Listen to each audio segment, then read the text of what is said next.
안녕하세요. 저는 경기도 근방에서 펜션을 운영하고 있는 50대 남자입니다.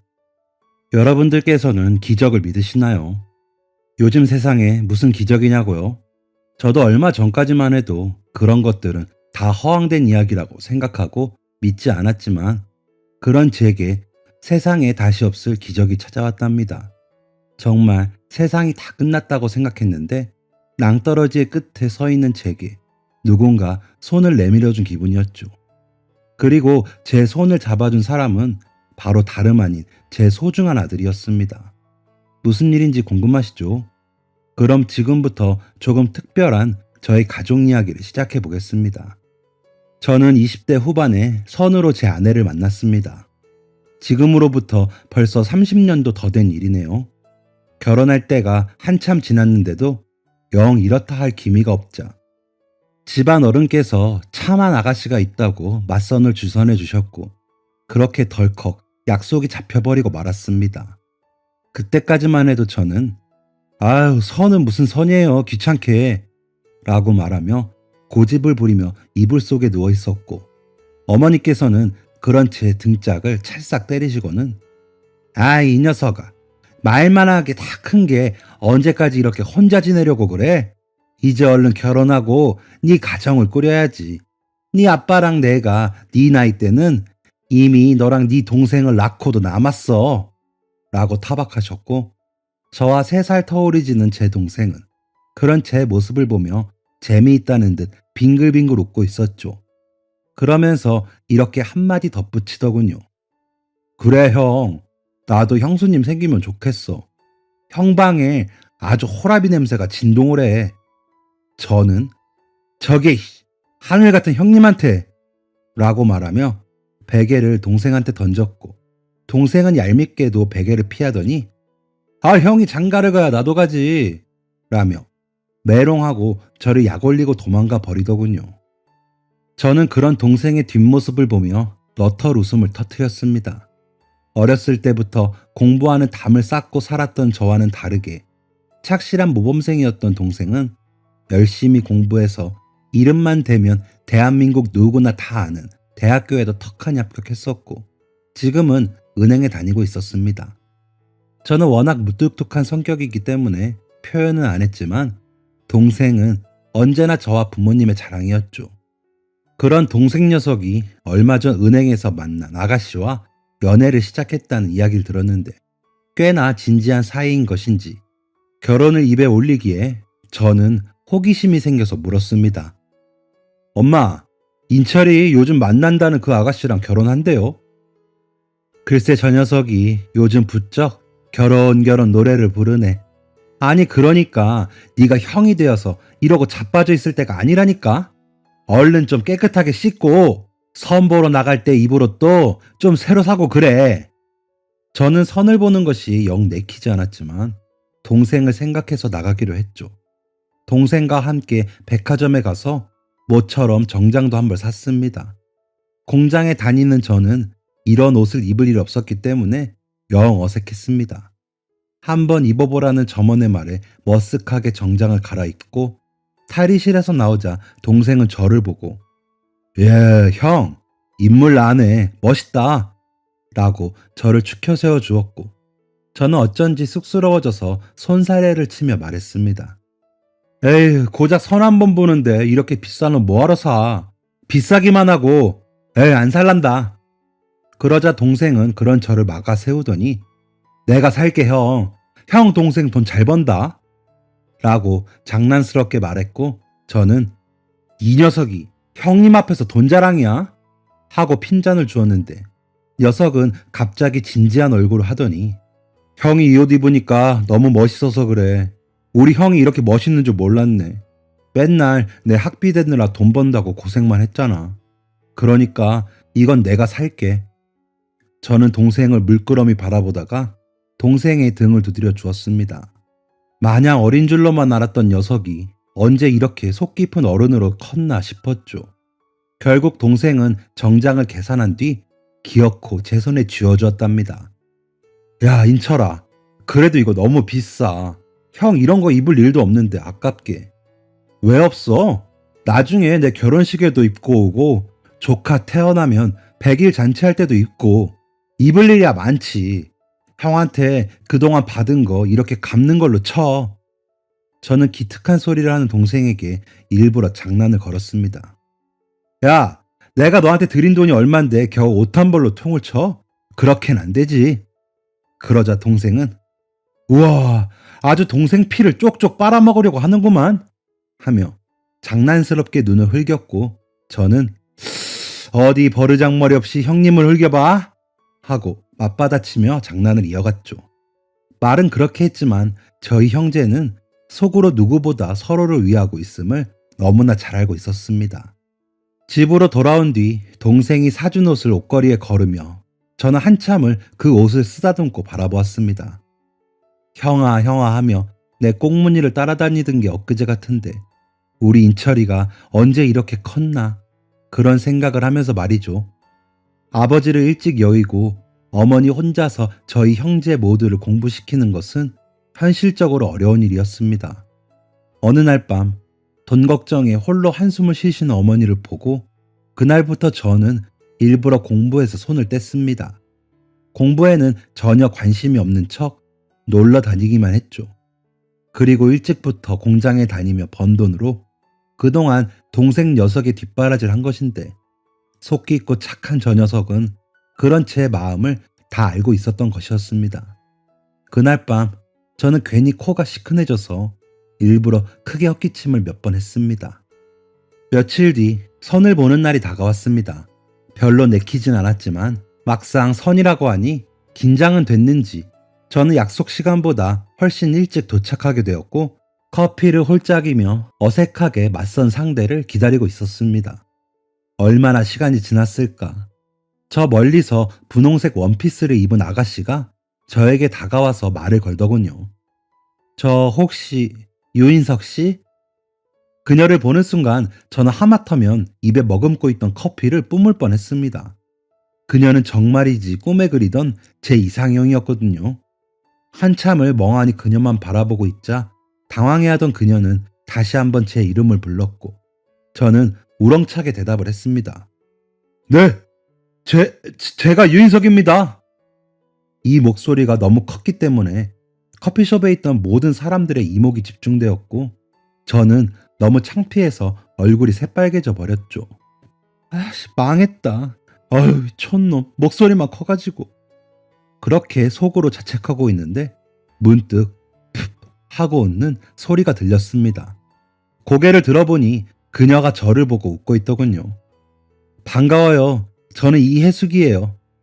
다행스럽게도 그녀는 제가 싫지만 않은 눈치였고 그렇게 몇 번의 만남을 더 가진 뒤 저희는 결혼을 약속하게 되었습니다.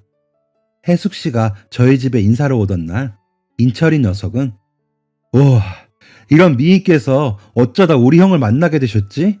형! 형수님께 잘해드려! 하고 어김없이 장난을 걸었고 그런 동생에게 혜숙 씨는 왜요? 인석 씨 잘생겼잖아요.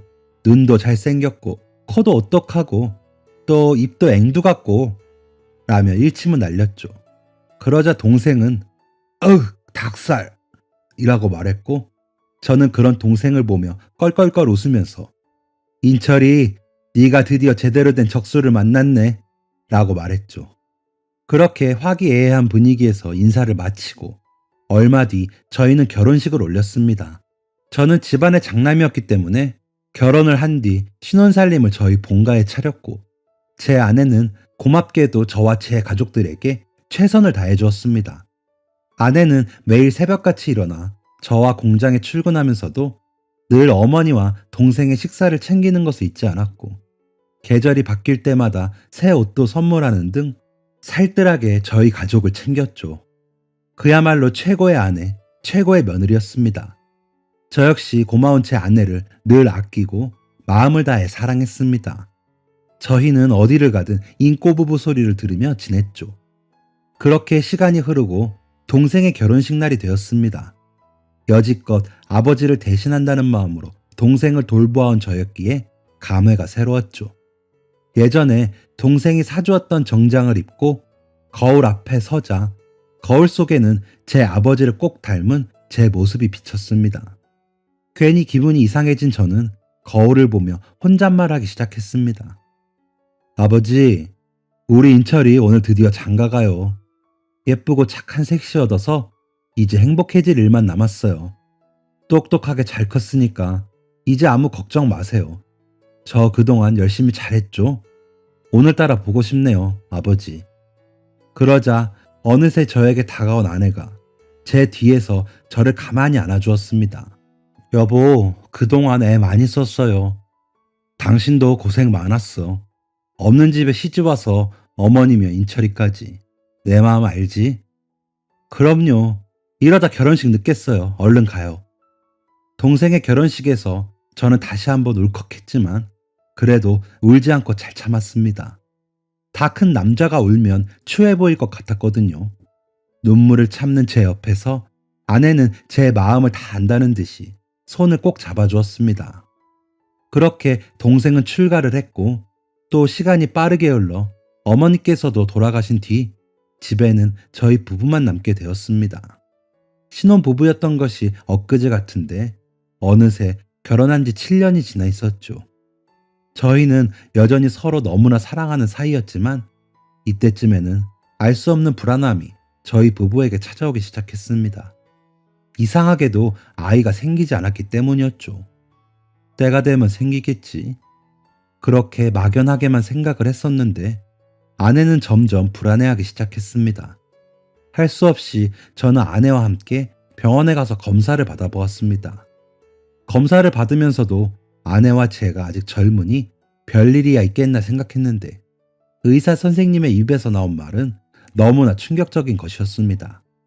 자연적으로 임신을 하긴 어려우십니다. 두 분이 아직 젊으시니까 시험관 시술을 시도해 볼 수는 있겠지만 이게 비용이 만만치 않은 데다가 두 분의 경우에는 성공 가능성도 희박해서 저는 추천드리고 싶진 않네요. 청천벽력 같은 그 소리에 저는 하늘이 무너져 내리는 것만 같았습니다. 아기를 가질 수 없다니, 시험관 시술을 해도 성공 가능성이 없다니, 상상도 해보지 못한 일에 저는 차마 한마디 말도 할 수 없었습니다. 그러나 저는 애써 괜찮은 척을 해야만 했습니다. 저보다 제 아내가 더 큰 충격을 받았기 때문입니다. 아내는 예전부터 길에서 모르는 아기만 마주쳐도 눈을 못 떼던 사람인데 평생 아기를 가질 수 없다는 말을 들었으니 충격을 받아 넋이 나가버린 것이죠. 그 단정하던 사람이 무너져 내리며 오열하는 모습을 지켜봐야 하는 제 심정이란 정말 겪어보지 않으신 분들은 모르실 것입니다. 여보, 인석씨, 이제 어떻게 해요? 우리 아기를 가질 수 없다잖아요.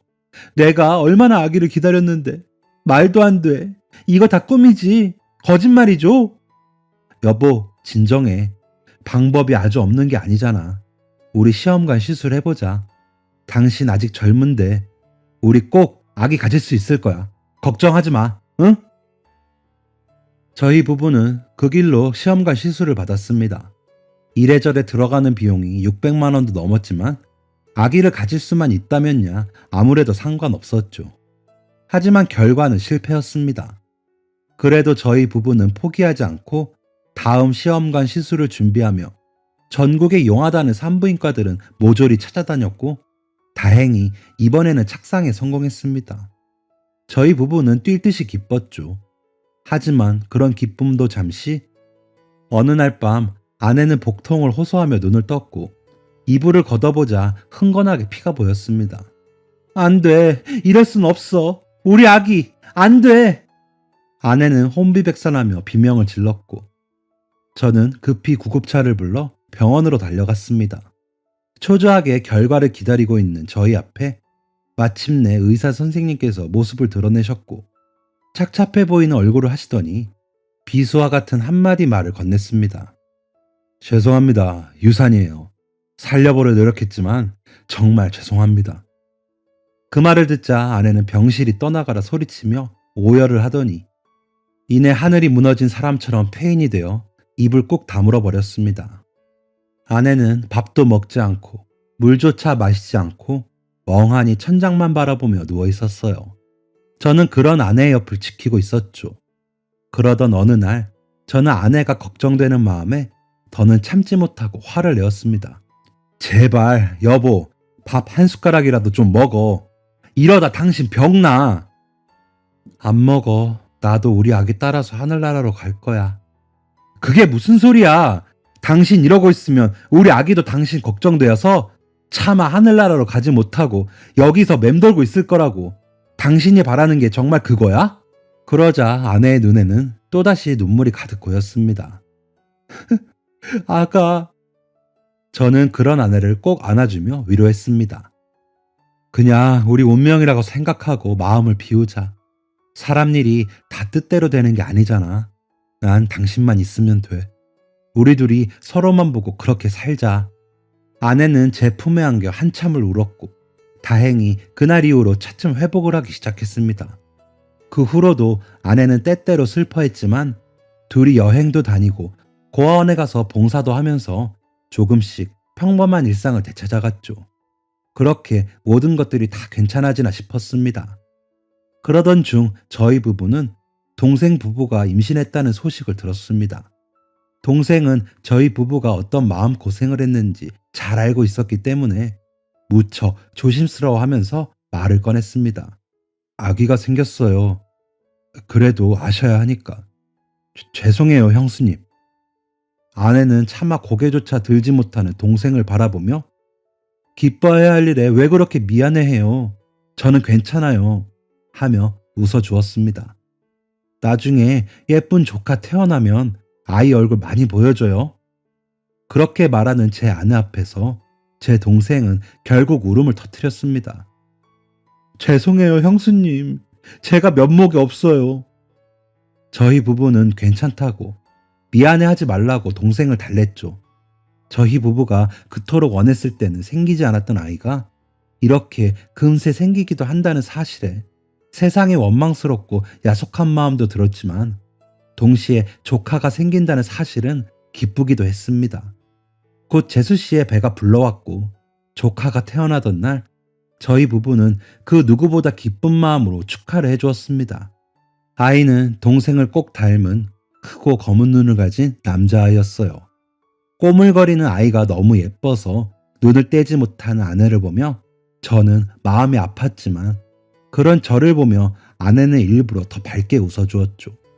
병원에서 조카를 보고 집으로 돌아오는 길 저는 아내에게 물었습니다. 당신 괜찮아? 그러자 아내는 제 마음을 다 안다는 듯이 따뜻한 목소리로 말했습니다. 그럼요. 예쁜 조카가 태어났는데 기쁘죠. 당신 혹시라도 내 걱정하느라고 아이 안 예뻐하지 말아요. 나 그럼 화낼 거야. 저는 아내의 예쁜 마음에 다시 한번 감사와 사랑을 느꼈습니다. 난 정말 당신만 있으면 돼. 그거 알지?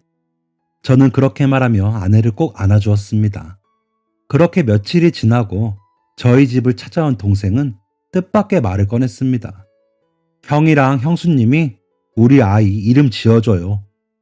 저희 부부는 생각지도 못한 말에 어리둥절해하며 물었죠. 갑자기 무슨 소리야? 너 그거 재수 씨랑 상의가 된 거야? 그럼 사실 아내가 먼저 이야기 꺼내더라고. 아주버님네 부부가 우리 아이 이름 지어주시면 좋을 것 같다고. 나도 듣고 보니 좋은 생각인 것 같아서. 아, 형은 나한테 아버지나 마찬가지잖아. 응? 저는 어찌 대답하면 좋을지 몰라 아내를 돌아보았고 아내는 어느새 눈에 눈물이 가득 고여 있더군요. 서방님, 그리고 동서도 고마워요. 이렇게까지 마음 써주고.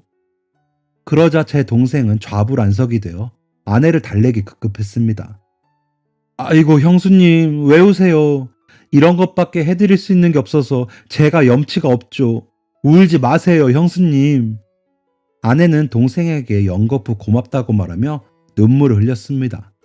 저 역시 동생의 마음이 너무 예뻐서 코가 시큰해지더군요. 인철아, 이렇게 마음 써줘서 고맙다. 에이, 뭘 멋진 이름으로 부탁해. 저희 부부는 고마운 동생 부부를 위해 몇 날 며칠을 조카의 이름을 짓기 위해 고민했습니다. 그리고 얼마 뒤 동생처럼 똑똑하게 자라라는 의미로 아이의 이름을 정수라고 지었죠.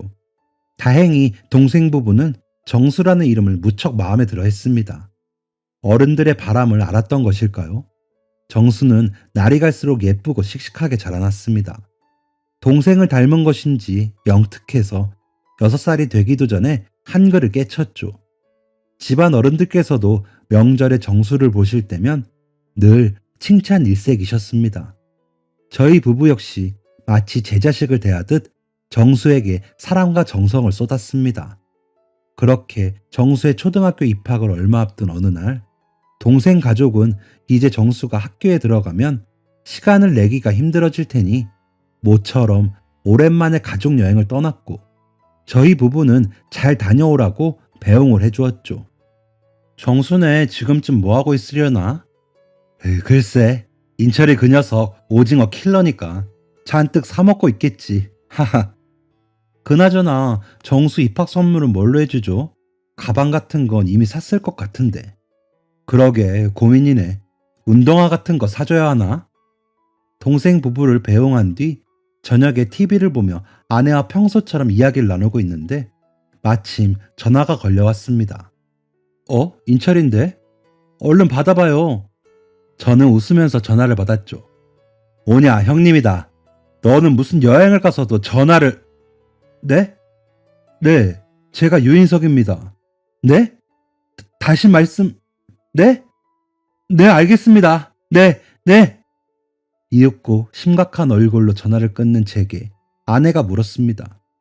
왜 그래요? 무슨 일 생겼대요? 저는 멍한 정신을 붙잡고 간신히 대답했습니다. 인철이네 차가 사고가 났대. 음주운전 차량이 들이받았다나 봐. 뭐라고요? 그래서 어떻게 됐대요? 이러고 있을 때가 아니지. 병원. 어디 병원이래요? 강남병원 응급실. 얼른 일어나요. 당장 가봐야죠. 저희 부부는 무슨 정신으로 채비를 했는지도 모르고 곧바로 강릉으로 달려갔습니다. 아무 일도 없을 거야. 괜찮아. 괜찮을 거야. 저는 초점을 잃은 눈으로 초조하게 손톱을 물어뜯었고 아내는 운전을 하며 그런저를 걱정스럽게 바라보았습니다. 몇 시간 뒤 병원에 도착하자 상황은 제 예상보다 너무 심각했습니다. 재수 씨는 이미 숨져 있었고 차 사고가 날 때 다행히 재수 씨가 온몸으로 감싸는 덕분에 조카는 무사했지만 동생은 피투성이가 되어서 사경을 헤매고 있었죠. 믿어지지 않는 그 모습에 저는 숨이 턱 막혔습니다. 안 돼. 안 돼, 인철아. 아니야. 거짓말이야. 우리 동생이 왜 이러고 있어? 네가 여기 왜 이러고 있어? 인철아. 저는 미친 사람처럼 울며불며 소리쳤습니다. 의사는 급히 수술을 했지만 오늘 밤이 고비라며 마음의 준비를 해야 한다고 말하더군요. 저는 숨이 넘어갈 것 같았지만 가까스로 정신을 차리고 동생의 옆을 지켰습니다. 인철아, 마음 굳게 먹어. 너 똑똑한 놈이잖아. 너 착한 놈이잖아. 신이 있다면 너를 이대로 데려가실 리가 없어. 그렇지? 형이 왔어. 예전에 우리 어렸을 때 동네에서 못된 놈이 너 괴롭히면 형이 꼭 혼내줬잖아. 이번에도 여기서 형이 지키고 있을게. 그러니까 걱정하지 마. 알았지? 얼른 눈 뜨자. 너 임마 형 걱정시키면 못 써. 저는 애써 나오는 눈물을 삼키고 동생의 손을 꼭 붙잡았습니다. 그러나 이번에도 하늘은 제 편이 아니었습니다. 동생은 끝내 다시 눈을 뜨지 못했고 세상을 떠나고 말았습니다. 저는 천갈래 만갈래로 가슴이 찢어지는 것만 같았습니다. 숨을 쉴 때마다 쇠로 만든 가시가 제 가슴을 후벼 파기라도 하는 듯 너무나 고통스러워서 정신을 차릴 수가 없었습니다. 그런 저를 지켜보며 아내는 숨죽여 눈물을 흘렸습니다. 그렇게 동생을 눈앞에서 잃은 고통에 몸부림치는데 시간은 참 잔인하게도 저를 기다려주지 않더군요. 동생의 장례를 치러야만 했던 것이죠. 저희 부부는 서울에 빈소를 마련하고 장례를 치렀습니다. 동생의 장례식에 가기 위해 저는 옷장을 열고 예전에 동생이 사준 정장을 입었습니다. 그런 제 모습이 참 기가 막히더군요. 이 옷을 사주며 활짝 웃던 동생의 모습이 아직 눈에 선한데 동생은 이미 이 세상에 없다는 사실이 차마 믿기지가 않았습니다. 저는 다시 바닥에 주저앉아 한참을 울었죠. 이내 마음을 추스르고 장례식장에 들어서는데 저는 그때 이제 그만 정신을 차리기로 다짐했습니다. 제 조카 정수가 고작 8살의 나이로 상주가 되어서 동생 부부의 빈소를 지키고 있는 모습을 보며 더 이상 이래선 안 된다는 생각이 들었기 때문입니다. 저는 가만히 정수의 곁으로 가서 앉았습니다. 정수야. 저를 올려다보는 정수의 눈에는 눈물이 가득 고여 있었습니다. 큰아빠, 다 나 때문이에요. 내가 학교 가기 전에 여행 가고 싶다고 고집 부려서 내가 그런 고집 부리지만 않았어도 엄마 아빠가 돌아가시지 않았을 텐데 다 나 때문이에요. 엄마, 아빠. 그때 제 아내가 다가와 조카를 끌어안으며 말했습니다. 정수야, 네 탓이 아니야. 우리 꼬맹이는 그런 생각 하지 말고 지금은 얼른 마음 추스르기만 해. 정수 곁에는 큰아빠, 큰엄마가 있으니까 정수는 아무 걱정 안 해도 돼.